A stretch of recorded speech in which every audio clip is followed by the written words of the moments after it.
তো আজ থেকে প্রায় ৫০০ বছর আগের কথা, বুঝলেন? এখানে আপনার শরৎ দশমীর পরে যারা মহাজন আসছে তাদের মধ্যে একটু বিভিন্নতা রেখেছেন এনার জীবনী সম্পর্কে।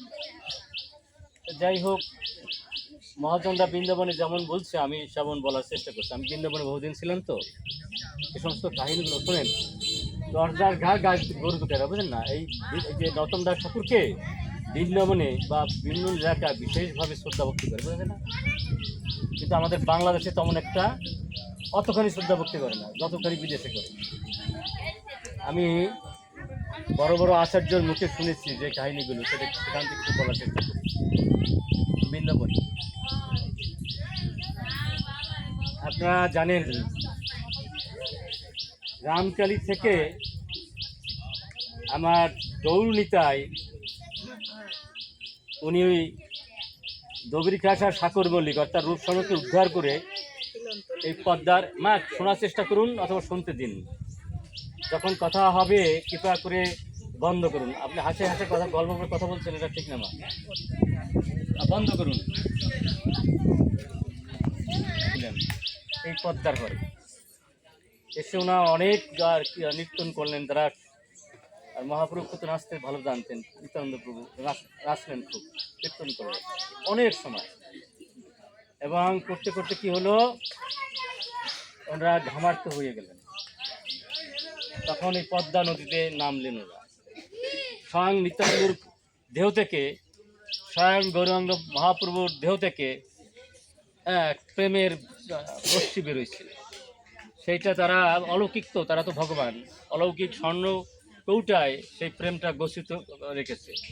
তখন পদ্মা কী করেছে, অপরূপ সুন্দর এক রমণী হয়ে পদ্মা আপনার মহাপ্রভু নিত্যানন্দ প্রভুর সামনে হাজির হয়েছে। কথা তো বোঝা যায়, বাংলা তো বলি নাকি?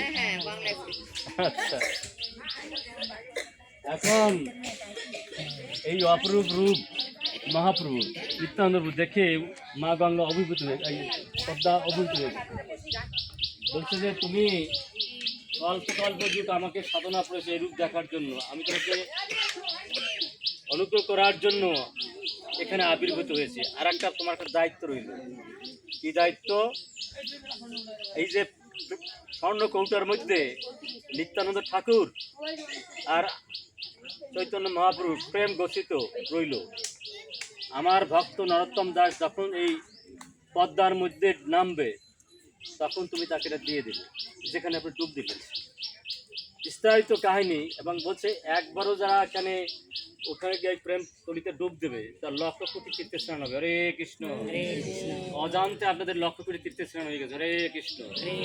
যদি জানতে তাহলে একটু বেশি হইতো, সেগুলো তো জানলেন না। জানকে ডুব দিলে একটু বেশি ফল হয়। কারণটা কি, এই যে গঙ্গা নদীতে মাছ থাকে এই জন্য তো বলতে হয়। এই মাছের কিন্তু গঙ্গা স্নান হয় না, কারণ মাছ তো জানেই না সে গঙ্গা নদীর মধ্যে আছে।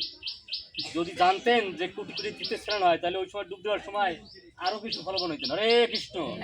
বোঝা যায় না? এই জন্য মহিমা শুনতে হবে। কোনটা দুধ আর কোনটা চুন এটা যদি না জানি তাহলে ফল কি বেশি হয়? আকর্ষণকে কি বেশি আসে? আকর্ষণ হলে না হলে মজা লাগে? রুচি না হইলে যত কিছু খাই তাকে ভালো লাগে?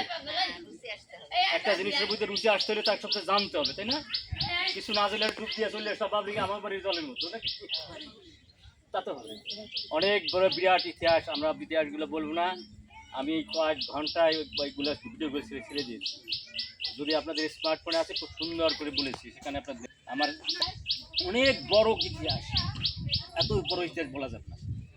ঘটনা কি ঘটছে, আপনার ছোটবেলা থেকেই প্রেমে অভিভূত হয়ে গেল। আর ওনার একজন শিক্ষাগুরু ছিলেন, সবসময় শাস্ত্রের কথা জানাতেন, স্থানীয় এখানে, বুঝলেন? তিনি মহাপুরুষ সম্পর্কে এত কিছু বলছে, ও মহাপুরুষ প্রেম পাগল হয়ে গেছে। নরোত্তম দাস ঠাকুর যেখানে তাকায় সেখানে মনে হয় এই গৌরাঙ্গ প্রভু, এই হলো নিত্যানন্দ প্রভু, যেদিকে তাকায় এই অবস্থা। তাই ওকে কিছুতেই আকর্ষণ করার রাখা গেল না, তাই না? কিভাবে পলাবে, তাই না? একদিন মানে উন্মাত্তের মতো হয়ে গেছে। যখন যে আমরা যখন গঙ্গা ডুব মানে প্রেম পেলো, অনেক বড় ইতিহাস উলম এলম হয়ে যাচ্ছে। কুষ্টি মানে যিনি রাজ কর্মচারী কুষ্টি কুষ্টি করে তাকে ডেকে নিয়ে আসছে যে আপনি একটু কুষ্টি করে দেন, আমার ছেলের ভাগ্যে কি আছে। তখন উনি কুষ্টি করলো, তোমার ছেলে হয়তো মহারাজ হবে, নয়তো সন্ন্যাস হবে। তা বললেন না, আমার ছেলে একটা মাত্র ছেলে, আমি সন্ন্যাস চাই না। তাই কি মায়েরা বাবারা, আমি চাই ওর সন্ন্যাস যেন না হয়। তখন ঠাকুর মশাই বলছে যে না দেখেন, যদি আপনার সন্ন্যাস ফিরাতে হয় ওরে কোনোদিন পদ্মা নদীতে ডুব দিতে দেবেন না। ও পদ্মা নদীতে ডুব দিলে আর ওরে ঘরে রাখতে পারবে না। তা বহুদিন কি আছে, বহু ঘটনা, এত ঘটনা তো বলতে পারবো না, 2-5 ঘন্টার ঘটনা। তা এখন ঘটনা হচ্ছে আপনার একদিন স্বপ্নে নিত্যানন্দর গৌর কীর্তন করতেছে বুঝছেন, আর বলছে জয় জয় নরোত্তম, জয় নরোত্তম, জয় নরোত্তম এরকম বলতেছে। আর হঠাৎ নরোত্তম ঠাকুরের ঘুম ভেঙে গেছে, রাত্র 3টা তখন বাজে। তাহলে তুমি এখানে শুয়ে রয়েছো, অনন্ত কোটি ব্রহ্মাণ্ডের মালিক হয়েও যারা ব্রহ্মা শিব যেটা না পায় তার তো অধিক কিছু তোমার জন্য গচ্ছিত রয়েছে পদ্মার মধ্যে। তুমি সকালবেলা ওখানে গেলেই সেটা পাবা। নিত্যানন্দ ডাকে, আর নিত্যানন্দ চেনে, পাগল হয়ে গেছে নিত্যানন্দের প্রেমে। ও করছে কি, ভোরবেলায় ওই পদ্মায় চলে গেছে। কে? নরোত্তম দাস ঠাকুর।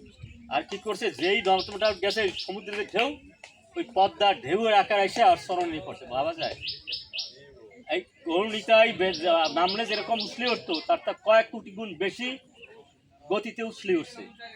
এবং বলছিল আপনার গৌরাঙ্গ প্রভু মহাপ্রভু যে আমি আসলে তুমি যেটা উছলি ওঠো তার চেয়ে কয়েক কোটি গুণ বেশি উছলাবা। আমার ভক্ত এখন নাম বলছে জলের মধ্যে, আমার সে আমার ভক্ত ভাগবত বলছে মদ ভক্তা পূজা অবিত্রিকার সর্ববছর মতমতি। আমার ভক্তের নাই পূজা আমায় পূজা মাত্র সে দাম্ভিক নয় মোর কৃপা পাত্র। ভগবানের সেবা দিলাম, ভগবানের পূজা দিলাম, কিন্তু ভক্তকে সম্মান না করলাম, তাহলে আমার সব বৃথ হয়ে যাবে। মোর ভক্তে নাই পূজা আমায় পূজা মাত্র সে দাম্ভিক নয় মোর কৃপা পাত্র। যেই যদি ভক্তিতে সিদ্ধি লাভ করতে হয় তাহলে ভক্তের কৃপা নিতে হবে। কি আমাদের না কাদের? কি খবর দিল? আচ্ছা, যা এখন ঘটনা হচ্ছে এই আপনার যাওয়ার পরে দেখেন কি অলৌকিক গ্রামে। আমি যখন একা একা ভাবে আমি পাগলের মতো হয়ে যাই, দিশারও হয়ে যায়। বহু বছর চলে গেল, কিন্তু আমি বারবার যখন আসি মনে হয় যেন আমার ডাক এখানে। আর নরোত্তম দাস ঠাকুর ওখানে যাওয়ার সাথে সাথে যে কৌটোটা, প্রেমের কৌটোটা, এটা দিচ্ছে তার হাতে, দিচ্ছে মানে পদ্মা মা দিয়েছে। আর সাথে সাথে প্রেমে পাগল হয়ে গেছে ও। এরপরে ও আধা পাগল অবস্থায় যাই এর মধ্যে উঠছে পারে গৌরনীতার পার্শ্ব দিয়ে নৃত্য আরম্ভ করে দিচ্ছে। ভাবা যায় এগুলো নিখির শাস্ত্রে আছে, মহামহাজনদের শাস্ত্রগুলো আছে। ঠিক পরে শাস্ত্র বলেন, কেউ শাস্ত্র পড়তেন না। আমি দেখি তো এই 50-60 বছর স্কুলের মধ্যে অনেকে আমরা বই পড়তেছি না। স্মৃতি বেশ গান কেউ জানে না, অনুগমী আছে 80 গান শাস্ত্র নামও শোনে নাই, 18 রান পুরাণ একটু শুইছে, উপরে একটু শুইছে, পঞ্চরত্ন নামই জান না। অথবা মহাজনরা বলছে স্মৃতি শ্রুতি পুরাণ দিয়ে পঞ্চরত্ন বিধিং বিনা ওইখান থেকে হরিভক্তি উৎপত্ত গল্পতে। এগুলো যদি না জানিস ধর্মীয় জগতে উৎপত্ত হবে নাকি? তবে আমাদের একটা প্লাস পয়েন্ট আছে, কিছু জানি আর না জানি অপারেশনের নাম নিয়ে সব উদ্ধার। রে কৃষ্ণ, এইটা একটা ভালো একটা যুক্তি মুক্তি আছে বুঝছেন, কিন্তু সে অপারেশন নামই তো হয় না। ভজনের বৈদ্যশ্রেষ্ঠ নববিধা ভক্তি, কৃষ্ণ প্রেম কৃষ্ণতে ধরে মহাশক্তি, তার মধ্যে সর্বশ্রেষ্ঠ নাম সংকীর্তন, নিরপরাধের নাম লইলে পায় প্রেম ধন। সেইখানেও বাধা পড়েছি। 62টা ভজনাঙ্গের অপরাধ করি, 10টা নাম অপরাধ করি, 10টা ধাম অপরাধ করি, 32টা সেবার কোন না করি গ্রহণ করবো, আর বিশেষ করে 18টা বস্তু অপরাধ করি। এত কিছু করলে কি নাম হয়? নাম ভাবাসা হয় না, নাম অপরাধ হয়ে যায়। যাই হোক, আপনার আমার বড় ভক্তভাগ্য, এখানে আমরা কিছু করিয়ান না করি, যেটুকু সময় ব্যয় করবো, যেমন করে বৃষ্টির বাড়ি না ওরকম ওনাদের কৃপা করছে এখন। হরে কৃষ্ণ, আপনার আমার সবার মাথার উপর, বুঝি আর না বুঝি, পাপি হই আর না হই, ব্রহ্মঘাতী হয়, পিতৃগতি হয়, মাতৃগতি হয়, যাই হয় না কেন, ওনাদের কৃপা বৃষ্টি যেমন কিছু বিচার করে না পরে সেরকম পড়তেছে। হরে কৃষ্ণ। এই জন্য তীর্থের এত মাহাত্ম, বুঝলেন না? তীর্থ আর ধাম কিন্তু সম্পূর্ণ আলাদা। এটা কিন্তু তীর্থ না, ধাম। তীর্থে কখনো কখনো ভগবানের আবির্ভাব হয়, তিরুভাব হয়, আর ধামের সর্বক্ষণ ভগবান বিরাজ করে। তাহলে আমি দেখি না এখন, আমার চোখ ঠিক আছে? অহংকারে, অভিমানে, দেহত্বকে লোভে চোখ গেছে অন্ধ। এই অন্ধ চোখে কি দেখা যায়? প্রেমের যদি অঞ্জন পড়াতে পারতাম তাই চোখে এখনো দেখতে পারতাম। আজ অব্দি সেই লীলা করে গোড়ালায় কোনো ভাগ্যবানে দেখি পারে। চোখগুলোকে ঠিক আছে? এখানে আসলেও আম কোন খেলা কিনবো, কিনে বাড়ি যাবো, এই চিন্তায় থাকি। এই সমস্ত চিন্তা কি আছে? আপনার এখানে বাজারে আসছি, তাই না? ঘুরি ঘুরি গেলাম তো পিকনিকের মতো নাকি? যাক, আমি কেন দোষ নাই, কেনেন, কিন্তু ঘটনা হচ্ছে এই ভাবনাগুলো একটু থাকতে হবে, যে জন্য আসছি। যাক, গৌরাঙ্গ মহাপ্রভু নৃত্য করতে আছে, আর আপনার নৃত্য করতে করতে পয়সা পাও গৌরাঙ্গ প্রভু সেই প্রেমের রশ্মি, নিত্যানন্দ রশ্মি এই নরোত্তম ঠাকুরের অঙ্গে যে বিলীন হয়ে গেল। ঠিক থাকবা, ওদিকে আবার প্রেমের কুণ্ড ধরছে, আবার ওদিকে নিতাই ঘরে প্রেম। এখন কি ঠিক থাকতে পারে মানুষ? অষ্টশক্তি বিকার আসছে। এখন ওই অষ্টশক্তি বিকার বোঝেন, পাগলের চেয়েও পাগল। মানে কিছু মানে পাগল কি আর তো একটু পাগল। আমরা তো কামের পাগল, আর হলো ভগবানের পাগল, তাই না? পাগল তো দুই রকম, একটা হলো ভগবানের পাগল, একটা হলো যশ মান প্রতিষ্ঠার পাগল, আমি আমার ভাবের পাগল, দেবতুদু ভগের পাগল, কত রকম পাগল থাকে না জগৎ সংসারে। এখন ঘটনা কি ঘটে গেল জানেন? এই ও তো একেবারে ছিল একটু কালো কালো, আমাদের নরোত্তম ঠাকুর, বুঝলেন? এত রূপ অপরূপ হইলো একেবারে রাধারানীর মতো, বুঝলেন না? তপ্ত কাঞ্চন গৌরাঙ্গীর হাতে। এখন আমার জানতে হবে। তারপর ঘটনা হচ্ছে এই, মা বাবা পায় না একটা মতো সন্তান, তো হচ্ছে এই আপনার মা কাঁদতেছে, বাবাও কাঁদতেছে। কেন কাঁদতেছে? নরোত্তমের দেখে না, নরোত্তম তো এখন সুন্দর হয়ে গেছে, আগে ছিল কালো ফেদা। আর দেখে একটা ছেলে অপরূপ রূপ গতি তার গা থেকে বেরোচ্ছে, তাই না? আর বলে আমার ছেলে গেল কোথায়, আমার ছেলে গেল কোথায়, ওরাও উন্মন্তের মতো হয়ে গেছে। তো হঠাৎ করেও বলতেছে কি, আমি এই তোমার ছেলে নরোত্তম, কিন্তু ভয়েস ঠিক আছে, চেয়ারও ঠিক আছে, কিন্তু রংটা। তখন বলছে বাবা তুই আমাদের ছেলে, বলে হ। এই ঘটনা এখন ও তো বাড়ি গেছে, পাগল আর একটু বেশি পাগল। এর মধ্যে শুনছে কি মহাপ্রভু অপ্রকাট হয়েছে, চলে গেছে, পৃথিবীতে নাই। ও তো পাগল যদি ছিল, এটা ডাবল পাগল। আচ্ছা, তারপরে তো রাজপণ্ডিত ছিল, তারা নিয়ে আসছে ইত্যাদি ইত্যাদি। বলছে কি, ও যে পাগল হয়েছে, পাগলের ওষুধটা কি? ওর ওষুধটা হইলো কি, আপনার ছেলে আমি সুস্থ করে দিচ্ছি। আপনারা সবাই বলবেন গৌরাঙ্গ মহাপ্রভু অপ্রকট হয় নাই, উনি বৃন্দাবনে আছে, ওরে বৃন্দাবনে পাঠিয়ে দেন। বলেন না, আমার একটা ছেলে, আমি বৃন্দাবনে দেবো না, যাই হবে। আমি সাধু বানাবো না, ইসকনের সাধু বানাবো না, তাই না? তাই এখন ঘটনা হচ্ছে, আচ্ছা বলে আমি তো যাবো। এখন ভদ্রলোক হয়ে গেছে, পাগল না, ভালো ভালো রাজ্য ঠুজুর ডেকে থেকে একদিন বলছে কি, তুই একটু ট্যাক্স দিয়ে আয়। ওই বাদশারে যে ট্যাক্স দিয়ে গেছে, ট্যাক্স দেওয়ার সময় ওই হাতি ঘোড়া লিয়ে গেছে, সামনে হাতি ঘোড়া নিয়ে ট্যাক্স দিয়া পিছনে দরজা দিয়ে ফুট, মানে কিচ্ছু নেই, একটা পুরে বেরোয় গেছে। পথিমধ্যে অনেক দূর, এক দুই দুই মাইল, তাই না? অনেক বিশাল কাহিনী, তাই না? তারপরে কি হচ্ছে, মহাপুরুষ স্বপ্নে দেখাচ্ছে যে যতক্ষণ পর্যন্ত দীক্ষা না নিয়েছ সদ্গুরু থেকে জীবন বিদ্যা, সদ্গুরু হচ্ছে এই ভাব জীবনের হাল, হাল না থাকে নৌকলে কি উপরে যাওয়া যায়? গুরু কর্ণধারম। সুতরাং যতক্ষণ পর্যন্ত তোমার সদ্গুরু না হবে ততক্ষণ পর্যন্ত ভজন সিদ্ধ হতে পারবে না। সেই জন্য কি হচ্ছে, তুমি গ্রহণ কি করে তাহলে আপনার লোকনাথ গোস্বামী তুমি গুরু মানো। এখানে বিতর্কিত আছে, মহাজন একটু বলেন, একজন বলে এদিক ওদিক, আমরা ওদিক যাবো না। যেভাবে এই আমতলি আছে সেটা একটু বলি, তবে এত ডালফালা এ যদি দীক্ষা মঠে দেবে না। বলছে আমি তো শিষ্যই হই না, আমার গুরু বাবু কেমনি, বুঝছে না? লোকনাথ গোস্বামী বলে আমি তো শিষ্যই না, তা গুরু বাবু কি করে? আমার এই নিজেই আমি জায়গায় রাখতে পারি না, আমি আর একজনের বজালি আবার একটু কি করবো, বোঝা না? এরকম এরকম সাধু আছে না জগতে? তা বললে যে গুরুদেবের সেবা না দিলে তো গুরুদেব আমাকে করবে না। সেই সময় জঙ্গল ছিল, আমি তো বাঘ দেখা যেত, সিরিয়াল তো কোনো ব্যাপারই না, হিংস্র যৌত্রের কোনো অভাব নাই। ওই লোকনাথ গোস্বামীর ইসের পাশে আশেপাশে দিয়া ওইগুলা খালি উৎপাত করতো। ও বলে ঠিক আছে, আমি কি করবো, কত্তার বাজাবো আর ওগুলো ধাওয়াবো, বোঝা যায়? ওনার কুটির পাশ দিয়ে যাতে শ্রীগাল বাঘ উৎপাত না হবে, দেখেন গুরু সেবা। হ্যাঁ, তো একদিন অনেক বড় ঘটনার পর ঘটনা, তা তো কোনো ভাই সে তারে মানে ই দেবে না। তখন কি করলো, আপনার প্রতাপ রুদ্রের কথা চিন্তা করছে যে যত নিচের সেবা দেবার তত মানুষ খুশি, আর আমরা কি নিচের সেবা দিতে চাই? ভগবান বসু সবাই সকলার উচ্ছিষ্ট পাত্র ধুইয়া দিল ভগবান নিজে, নাকি? আমরা তো সেবা পাইলে বড় নেবো সেবা, নাকি এরকম না? আমি কি কোন জানি কেমন বুঝি, আমি আর কার কাছে কি বুঝ নেবো নাকি? মাতবাড়ি সব সারতে পারি, কিন্তু মাতবাড়ি সারতে পারি না। যে যত বড় হবে সে ছোট সেবা না। এদিক এদিক টাকা তো এখন কি কিরকম ছোট সেবা? প্রতাপ রুদ্র কি করেছিল, ঝাড়ু দিয়েছিল না রথযাত্রার সময়? তারপর একটা ভাগবতের শ্লোক বলছে, জড়িয়ে ধরছে ভগবান চৈতন্য দেব, তাই না? তখন প্রেম পেলো অনেক ইতিহাস।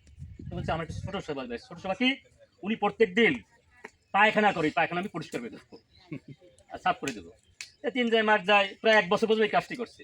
আর লোকনাথ গোস্বামী প্রেমে এত বিবরহিত, কে পায়খানা সাফ করে না আমার আছে কি না সেগুলো লক্ষ্য করতো না। যারা বেশি সাধু ভগবানের জায়গায় মনে হয় নাকি, তাদের থেকে জামাটাও ঠিক নাই, কাপড়টাও ঠিক নাই, তিলকটাও ঠিক নাই, কোনটাও ঠিক নাই, ওরা তো ভগবানের চিন্তায় ব্যস্ত। আর আমরা আমার মতো শয়তান মানুষ বলে কিভাবে সাজবো, কিভাবে কি করবো, কারে কি আকর্ষণ করবো, নাকি শয়তানকে বুদ্ধি। কিন্তু যারা বড় সাধু হয় তাদের ওগুলো কি আছে নাকি, কোনো দিকেই থাকে না তাদের। এখন লোকনাথ গোস্বামী বুঝতেই পারতেছে না যে এখানে পায়খানাগুলো যায় কোথায়। হঠাৎ ব্যাপারটা কি, 1 বছর পায়খানাগুলো মৃত্যু পায় গেল। আজকে সে লক্ষ্য করছে যে একটা ছেলে, ওটা ছেলে ও দেখি স্বয়ং রাজপুত্র হ্যাঁ লোকনাথ এটা এই নরোত্তম গোস্বামী। তা বলছে রে তুমি এটা করো কেন? তাহলে আমার এই চৈতন্য মহাপুরুষ বলছে আপনি আমার গুরুদেব। আমি তোর গুরুদেব কবে দীক্ষা দিচ্ছি? দাবর ঠাবর দেয়া ওরে থামাই দিয়েছে, চলে গেছে, ওখানে দীক্ষা দিল না, তাই না? অনেক বড় ইতিহাস, ইতিহাস অত ইতিহাস বলা যাবে না। ঘটনা কি ঘটলো, একবার স্বপ্নে দেখাইছে মহাপুরুষ যে তুমি যারে দীক্ষা দাও না সে এই জগতের লক্ষ লক্ষ মানুষের বৈষ্ণব বানাবে। হরে কৃষ্ণ। সে এমন কিছু লিখবে, সেই লেখা ভাগবতকে উৎসাহিত যাবে, ভাগবত সে শ্রেষ্ঠ হবে। তার গানগুলো, তার কীর্তনগুলো, তার ভজনগুলো এত সুন্দর হবে মানুষ মুখ দিয়ে শুনবে। হরে কৃষ্ণ। দেখছেন নরোত্তমের গান শুনলে গা শিরিয়ে ওঠে, দেখছেন গান ওই যারা গাইছিল একটু একটু। তা যাই হোক, ও একটা কথা বলছিল এখানে, মহাজনরা বলছে বৃন্দাবনে যে আমি তোরে দীক্ষা দিতে পারি তুই যদি বিয়ে না করিস, একটা মতো শিষ্য, তাই না? কথা, আমার যদি জীবনটাও চাইতেন আমি আপনাকে আমাকে দীক্ষা দেন। তা দীক্ষা দেওয়ার পরে আপনার অনেক বড় ইতিহাসগুলো বলবেন, অনেক কাহিনী। তারপর কি ঘটনা ঘটছে জানেন? বেশ কিছুদিন পরে ভাবলো তো আমি তো দীক্ষা দিলাম, তা আমি একটু ওই শিষ্যের বাড়ি দিয়া বেড়াই আসি নাকি। তো ওই সময় ওই দিন বলছে আমি তো তোমার বাড়ি আসতেছি, আর ওই নরোত্তম দাস ঠাকুর করছে কি বাজার ঘাট করার জন্য বাড়ি ছিল না। তখন ওই গৌরনীতের সং ওরা দুজনে কি খুঁজে জানেন, যত সেবা সবগুলো দিতে আছে। আর কি হচ্ছে এই শোনেন, আর কি হলো ওই দেয়, কে দেয়? গৌরনীতায়। কারি সেবা দেয়? নরোত্তম দাসের বাড়িতে ওই গুরুদেবের মানে খরম, আগে কিন্তু খরম পড়তো, খরম জোগাড় করে দেয়। আর গুরুদেব যেখানে শোবেন তার বিচারটা ঠিক করে দেয়, যাবতীয় বস্তুগুলা করে। আর গুরুদেব বলতেছে এই তুমি তোমার বাবা কোথায়? যতই মানে তখন বলে সর্বনাশ, আমি বলছিলাম বিয়ে করবে না, হ্যাঁ তা ব্রহ্মচারী এবার ছেলে হলো কি হবে, একটা টেনশন না? সে বলছে আমি আজীবন ব্রহ্মচারী থাকবো, তার ব্রহ্মচারী ছেলে হলো টেনশন করতে পারছে না। তার যে কয়বার উনি কষ্ট পায়, মানে বাবা বাবা কইলে পরে তো লাভ দিয়ে ওঠে, আর ওরা বেশি বেশি বাবা বাবা বলে মানে ওনারা জ্বালাচ্ছে, তাই না? তখন ধ্যানে বলছে দেখি আমার শিষ্য সত্যিকার আমার শিষ্য কিনা। তা বলছে দেখ নরোত্তম, আমার না সবচেয়ে বেশি পছন্দ হয় আম খেতে, আম্রতলি। তা সে এখন তো 12 মাস পরে আম চলে, তাই না? সে সময় কিন্তু আম পাওয়া যেত না। তাহলে কি কন্ট্রোল দেবে, তো আমের সিজন না। বেটা সিজন না, তুই কি জানিস? ওই তোর বাড়ি এখানে বিশাল একটা তেঁতুল গাছ ছিল, সেই তেঁতুল গাছেরই তার একটা। হরে কৃষ্ণ। ওই তেঁতুল গাছের দেখ ঝাঁকায় ঝাঁকায় আম হয়ে বসছে। দেখেন বুঝতে ভাবছে যদি গুরু বাক্যে বিশ্বাস হয় তাহলে আমার আমার নরোত্তম ঠিক আছে। তখন নরোত্তম ভাবছে কি আমার গুরুদেব বলছে তেঁতুল গাছে আম হয়, এটা তো মিথ্যে হতে পারে না, আমার গুরুদেব বলছে তো এটা অবশ্যই সত্য নাকি। ও করছে কিন্তু ঝাঁকা লইয়া এই তেঁতুল গাছের কাছে আসছিল, বড়টা তেঁতুল গাছ ছিল, এটা সেই তেঁতুল গাছের চারাটা। তা এই উঠে উপর দিয়ে তাকাই দেখে কি মনকে মনকে আম হয়ে বসছে। এই আমরা যারা আম কেনার জন্য পাগল হয়েছে, এরকম ভালো ভালো আম। আচ্ছা আচ্ছা, তারপর কি হয়েছে জানেন?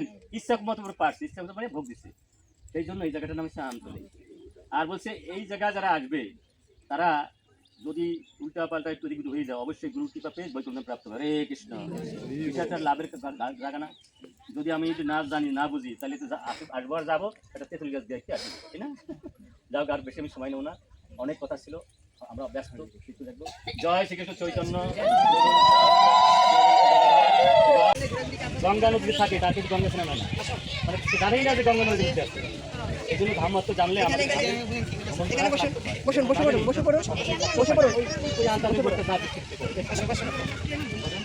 না হলে কি স্নান হয়?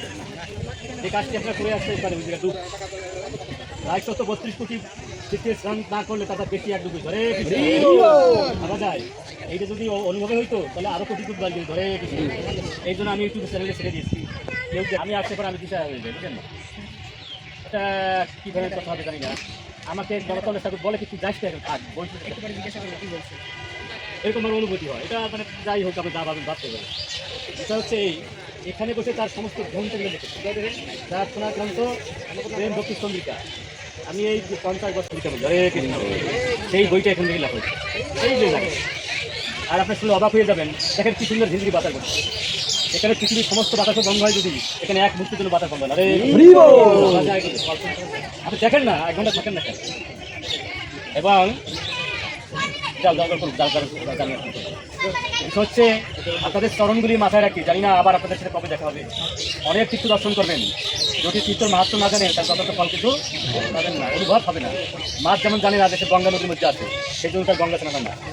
আপনি জানেন মাহাত্মটা, তাহলে আপনার এটা যথার্থ ফল পাবে। তা আমরা যারা জানি না আমরা কি ভালো দেবো না, ওই বৃষ্টি পড়বে এমনি করছি তাই না, গরিব ধনী মূর্খ অল কিছু সবের উপরে পড়বে, কিন্তু পাত্র যদি ঘুরে ঘুরে লাগে বৃষ্টি জল ঘুরে রাখতে পারবে, সূর্য কিরান সব জায়গায় যায়, দরজাটা যদি বন্ধ করি তাহলে হবে, কিন্তু এসে যদি এদিকে তাকাই যেতে মহিমা যদি না বুঝি একটু খাইলা পেলে ওখান তো বাড়িতে পাওয়া যায়, যদি আম নিজের কাছে তো হয় নাকি, কোনো ভাগ দিয়ে একটু আম কিরকম আমি কিনবো আম খেতে সমস্যা নেই, কিন্তু ভাবটা যেন আমাদের ওই যার জন্য সেটাকে থাকে।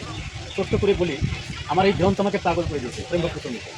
আমি ভাগবত গীতা মুখস্থ করেছিলাম, 18,000 শ্লোকটা আমার মুখস্থ চেষ্টা করেছিলাম, গীতা তো ছোটবেলা আমি কিন্তু যখনই প্রেম ভক্তি সঙ্গীতের মধ্যে গেছি দেখলাম কি ভগবানের কথা হচ্ছে ভগবান বেশি বলতে পারে না, ভক্ত যখন ভগবানের কথা বলছে তখন মধুমাহি হচ্ছে, আরে নিজের কথা কি নিজে বললে শোনায় ভালো, আমি ডাক্তার ইঞ্জিনিয়ার আমি জজ আমি ব্যারিস্টার দেখি ভালো শোনায়, পাশের যদি একজন বলে না না উনি হচ্ছে না তাহলে ভালো লাগে, কিন্তু ভগবান আসিয়া নিজের কথা নিজে বেশি তো বলতে পারে না, ভক্ত কী করেছে আরও মধুময় করে বলে দিয়েছে। এই জন্য প্রেম ভক্তি চন্দ্রিকা শুনেন নরতম দাস ঠাকুরের যারা এখানে আসে অধিকাংশ বলতে নরতমের সাথে নরতম দাস ঠাকুরের এমন শ্রদ্ধা ভক্তি করে আপনি কল্পনা করতে পারবেন, কারণ তার যে গীতি তার যে সঙ্গীত তার যে রচনা পাগলের মতো এক একটা শব্দ এক একটা মহাকাব্য, একটা লাইন লাগবে এক একটা শব্দ মহাকাব্য, কিন্তু দুর্ভাগ্য সত্য আপনারা পুরাকে বাড়ি যাবেন তাহলে আমি যাই ওদের কোথায় যদি যাই একটু ঘুরে ঘুরে আসলাম একটু নাকি এরকম অনেকটা, তবে হয়তো কৃপা করে হয়তো কৃপা আমরা পাবো, বুঝিয়ান না বুঝি জানিয়ান না জানি আমরা হয়তো কৃপা এটা খেলনা নেই, আমরা হয়তো কৃপা পাবো। একটু সত্য করে বলি, এই কথাগুলো যদি আমাকে বলেন একটা বছর বলতে দিচ্ছেন প্রেম ভক্তি সঙ্গীত তাহলে আমি বলি আমি কিন্তু সেই সুযোগ দেবো না, দেবেন না, আমরা তো আর কি করে পোশাক করতে না, তারপরে আরেক জায়গা একটু সত্য করে। আমি যখন ঢাকা বিশ্ববিদ্যালয় পড়তাম ইংলিশ দেবো বুঝলেন, সাধুর মধ্যে দেখলে ভালো লাগবে না, বাজারকে ধরে দেখি পিঠে অনেক কিছু কাম নাই কাজ নাই খালি পরে পরে খাইয়া পেটটা গেলে হ্যাঁ এই কিন্তু বস্তু করতে সাধুরই ভালো কাজটি করছে। আমরা যত বিদ্যা নয় বিদ্যা না জড়বিদ্যা মায়ের বই বা তোমার ভাতনে বাধা অনিত্য সংশয় মৌজনে জীবটি করছে গাদা হওয়া যায় 10 বৃষ্টি হইয়া তুমি ভক্ত না, আমি ভক্ত হইলাম না পৃথিবীর সর্বস্ব জ্ঞানী সর্বস্ব ধনী সর্বস্ব পণ্ডিত ওতে কোনো লাভ হবে না, একবার শূন্য ধর্ম বোঝা যায়। নরতম দাস ঠাকুর যা দিয়ে গেছেন তার লক্ষ কোটি ডাক্তার ইঞ্জিনিয়ার জজ ভের একত্রিত হলে যাবে তারটা বেশি, অনেক কৃষ্ণ তিনি পরাভক্তি দান করে গেছেন, পরাভক্তি কী করে ভগবানকে লাভ করতে পারবো সেই ভক্তি দান করি। পৃথিবীর সমস্ত বড় ধনী হইলেও সমস্ত জ্ঞানী হলে ভগবান পাবো, সব দান দিয়ে দিলাম সব জ্ঞান দিলাম তার ছিল জ্ঞান ভগবান তো পাবো, কিন্তু আমরা যদি ভক্তি করে শূন্যই হবে।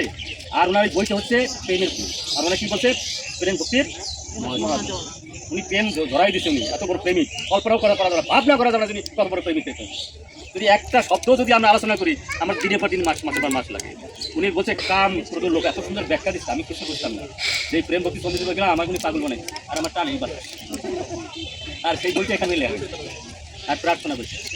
দেখুন কি চমৎকার কথা বলছে উনি, আমি ভাবতাম কি কাম হচ্ছে জগতের সত্য, না কাম সত্য না, কাম হচ্ছে পরম বান্ধব, এতদিন ধরে কামই বড় সত্যি, সবচেয়ে বড় কাম নারীর সঙ্গ এসে বড় কাম নাই, ভগবান নিজে বলছে ওই সঙ্গে সর্বোত্তম সঙ্গে যদি ভক্ত সন্তান উৎপাদন করা যায় তাই না, ধর্মিত কাম হচ্ছে যে কামটা দ্বারা ভগবানের সেবা হবে সেটা হলো সর্বোত্তম সুযোগ, বুঝতে না। নারী গর্ভের সন্তান যদি উৎপাদন করি সন্তান যদি ভক্ত বানাতে পারি সর্বশেষ সুযোগ, হরে কৃষ্ণ ব্যাখ্যা দিলেন কে নরোত্তম দাস ঠাকুর। আমি আগে ভাবছি কাম মানে কি উনি কত সুন্দর এবং বলছেন না কাম এইভাবে সেবায় লাগানো যায় তাই না, যেমন 5টা কর্মেন্দ্র 5টা জ্ঞানেন্দ্র মন বুদ্ধি অহংকার ভাগবত বলছে অর্থৈদ্রত সর্বার্থ অপরিণাম বিজ্ঞান ভ্রংসতি জ্ঞান বিজ্ঞান জয় অবশ্যই মুক্ত, কি চমৎকারের কথা বলছে। ওনার ব্যাখ্যায় বৃন্দাবনে মহাজনরা এরকম ভাগবতের শ্লোকগুলো টানছে, বলছে আমরা যারা মানুষ 5টা কর্মেন্দ্র 5টা জ্ঞানেন্দ্র মন বুদ্ধি অহংকার চিত্ত যদি ভোগের মধ্যে থাকবো মরার পর কাঠ বা পাথর বা গাছ বানাই দেবে বোঝা যায়। আর যদি আমরা বস্তু অপরাধ করি মরার পর আমাদের পায়খানা কি ভাগবতের শ্লোক অর্থ ইন্দ্রিয় সর্বার্থ অপরিণী নাম ভ্রংসতি জ্ঞান বিজ্ঞান জয় অবশ্যই মুক্ততাম, এই ভাগবতের শ্লোকের ব্যাখ্যা বিস্তারিত আছে অনেক বিষয়। তো যাই হোক উনি বলছেন না কাম সত্য না কামনা জয়ী কামনা মাধ্যমে ভগবানের সন্তুষ্টি বিধান করা যায়, জগতের কল্যাণ করা যায় সেটা কাজের ক্রোধও ভালো, এই ব্যাখ্যা দিচ্ছেন না প্রেম ভক্তি সন্দিগ্ধ বিস্তারিত লেগেছে। কেমন কি যে ক্রোধ এই যেমন ধরেন হনুমান ক্রোধ করেছিল লঙ্কা প্রায় দিয়েছিল, এটা কি অসুবিধা কিছু ছিল, কারণ লঙ্কা প্রায় দেওয়ার পরে এটা সেবা ছিল রামের নাকি, সেটা একটা ভালো কাজ করছে না, সে লোভও ভালো। যদি বলি না না একদিন 2 দিন এসে যাবো না ওই যে মানে তীর্থ ভ্রমণ নবরাজ বাবু যখনই খবর দেবে তখনই তীর্থে দৌড় দেবো, কারণ কি এখানে শুনে আপনাদের চরণগুলি মাথায় রাখে কিন্তু সাধারণ জায়গা না, এখানে নরতন্দ্র আছে এখনো গৌরাঙ্গ মহাপুর আছে নিত্যানন্দ পার আছে, আমি পুরা কমিয়ে দেখি না কেন কাম ক্রোধ লোভ মদ মাস্টার আমার চক্ষু নষ্ট করে ফেলছি বোঝা না, আমি আমার ভাবে চক্ষু নষ্ট করেছি আমি কি হলুরে আর সবগুলো আমার এই ভাবনাটি যতক্ষণ থাকবে ততক্ষণ চম্পের মুক্তি সন্ধিটা বোঝা যাবে না, আস্তে আস্তে ডিস্টার্ব নো ডিস্টার্ব। তো ঘটনা হচ্ছে এই আপনার আজও যদি সেই লীলা করে গোড়া রায় কোনো ভাগ্যবানে দেখি এখানে গৌর আছে এখানে নিত্যানন্দ আছে, অনুভবও থাকতে পারে, শক্তিও থাকতে পারবে। ভাই কিছু মনে করবে না, আমার তো গা সেরিয়ে উঠেছে তখন আমি এখানে আসি। আমি তো মনে হয় যেন নরোত্তম দাস ঠাকুর আমার সামনে বসে আছে, হরে কৃষ্ণ মহাপ্রভু গৌরাঙ্গ আমার দুই পাশে নৃত্য করতেছে। এই তো অনুভবের ব্যাপার, তাই না? তো বিষয় হচ্ছে কি, এইরকম লোভ থাকতে হয়, আমরা যখনই সুযোগ পাবো তখনই সেই আপনার ভজন চলে যাবো, তাই না? এরকম লোভ, এই লোভও ভালো, তাই না? লোভ করবো যখনই শুনবো যে নবরাজ বাবু কি মানে কিছু যাবে তীর্থ ভ্রমণে বা ধাম ভ্রমণে, তখন দৌড় দেবো, তাই না? এই লোভ ভালো নাকি? এই বলো শোনো, তোমার একটা জিনিস, ধাম আর তীর্থ আকাশ পাতাল ব্যবধান। ধাম হচ্ছে এখানে ধাম, ধামটা হচ্ছে যেখানে প্রতিনিয়ত ভগবানের লীলা হয় তাকে ধাম বলে, এবং ভগবান কখনো অপ্রকট হয় না তাকে ধাম বলে। তীর্থে কখনো কখনো অপ্রকট হয়, সবসময় ভগবানের লীলা সেখানে হয় না তীর্থে, কিন্তু ধামে সবসময় হয়, কিন্তু ধাম সর্বোত্তম, বুঝলে না? এই জন্য ধামে যারা আসে তারা খুব দরবার, তারা খুব ভাগ্যবান। আচ্ছা, এখানে কাম, ক্রোধ, লোভ লাগানো যায়, আচ্ছা মোহও লাগানো যায়। মোহটা কি আমরা কি জানি? আমার বাড়ি, আমার ঘর, আমার স্বামী, আমার স্ত্রী, আমার পোলা, আমার মাই, এটা মোহ, বুঝা যায়? আমার কি কিছু মরার সময় কেন লয়ে যাবো? আমরা 99% মানুষের কই আমার দেহ, আমার বাড়ি, আমার ঘর, আমার পাণ্ডিত্য, আমার টাকা, আমার পয়সা, তাই না? আমার বাড়িতে মন্দির হয়েছে না, হরে কৃষ্ণ আমি বলি না, সব তো আমার বলি। এইটা হচ্ছে মোহ, কিছুই আমার না। এই বাড়ির মধ্যে পঞ্চভূত ভগবান সৃষ্টি করছে, আমার মধ্যে পঞ্চভূত ভগবান সৃষ্টি করছে। পঞ্চভূত ছাড়া কিছু আছে জগৎ সংসারে? একটা জায়গা দেখান যেখানে পঞ্চভূত নাই। সব জায়গায় খিতি অপ্তে সমৃদ্ধ আছে, সব কিছু ভগবানের, তাই না? আমি বলতে যা তাও ভগবানের, আমার বলতে যা সেটাও ভগবান।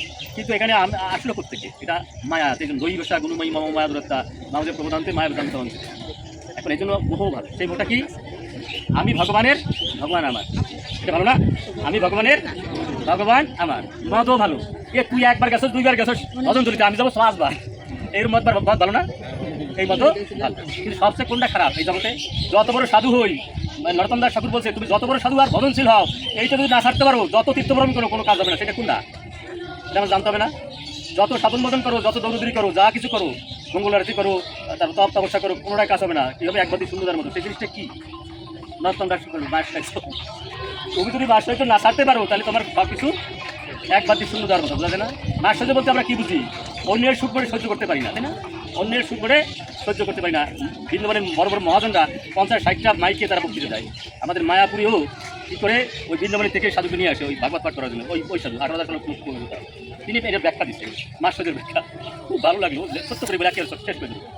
ছোট্ট করে বলাটা কি, একজনের 10টা গাড়ি, 10টা বাড়ি, 10টা ইন্ডাস্ট্রি, কম না? একটা গাড়ি একটা বাড়ি থাকলে তো অনেক কিছু। বাড়ির পাশে আর একজনের 20টা করে, 20টা গাড়ি, 20টা ইন্ডাস্ট্রি, 20টা বাড়ি। ওর গাছতে ঘুমায় না, কারণ ওর 10টা হলো 20টা, একটা গাড়ি থাকলে যথেষ্ট। ও আপনার কিসে গেছে? আপনার শিবের সাধনতা করতে গেছে। আমাদের যাদের বাড়িতে বিগ্রহ আছে, আমরা তো জানি না বিগ্রহ যন্ত্রণা। এই যে নিত্যানন্দ প্রভু গৌর 1 মাস থাকে ঠিকমতো সেবা না দিলে, কৃষ্ণ 3 দিন, এরপর যদি আপনি ঠিকমতো না দেন আবার অভিষেক করা লাগবে। গোপাল মাত্র 1 দিন, 8 বার সেবা দিতে হবে তাদের। আর জগন্নাথ 1 বছর অপেক্ষা করে, হরে কৃষ্ণ। আমি কি রথযাত্রার সময় দড়িতে ধরে কি? হরে কৃষ্ণ ভালো না? সবাই এটা বোধহয় সবাই জানে না, রথযাত্রা এত লোক বোধহয় এই দিনই হয় নাকি? আর আপনার শিব ঠাকুর 5 বছর ধরে থাকে, এত দয়মান। এই জন্য নাম আসতো অল্পে। যদি শিব চতুর্থ দিন আপনি একটু দুধ আর বেলপাতা দেন তাহলে সমস্ত পাপ শূন্য বিশূন্য করে দেবে, হরে কৃষ্ণ। তাহলে ভগবান কৃষ্ণ বাদ দিয়ে শিব কি করে আরম্ভ করে তুমি কি মনে হয়? আচ্ছা না, বিষয় হচ্ছে শিব সব দিতে পারেন কিন্তু মুক্তি দিতে পারেন না। মুক্তি দেয় মুক্তিদাতা, ভগবান মুক্তি। এই জন্য ভগবানের ভোজন করতে হবে। তো যাই হোক, শিবের কাছে গেছে যে তুমি আমার এই বিষটা বানাই দাও, রাত্রে ঘুমাইতে পারে না, তাহলে তথাস্তু। তো বাড়ি গিয়ে দেখে কি অর্পিষ্ট হচ্ছে ঠিকই, কিন্তু প্রতি বেশি হচ্ছে 40টা। তাহলে পুরা করে শিব আমার মাথায় বা 40টা 20 হয়েছে, এত আর হয় না। এর নাম আশ্চর্য। এখন ধীরে ধীরে বলছে কি যে এখন আসো করে যে আমার দেবা তো হওয়ার জন্য আমার একটা চক্ষু কানা মানে শিব ঠাকুর বলছিল যে তোর যা হবে প্রতি বছর হবে ডাবল।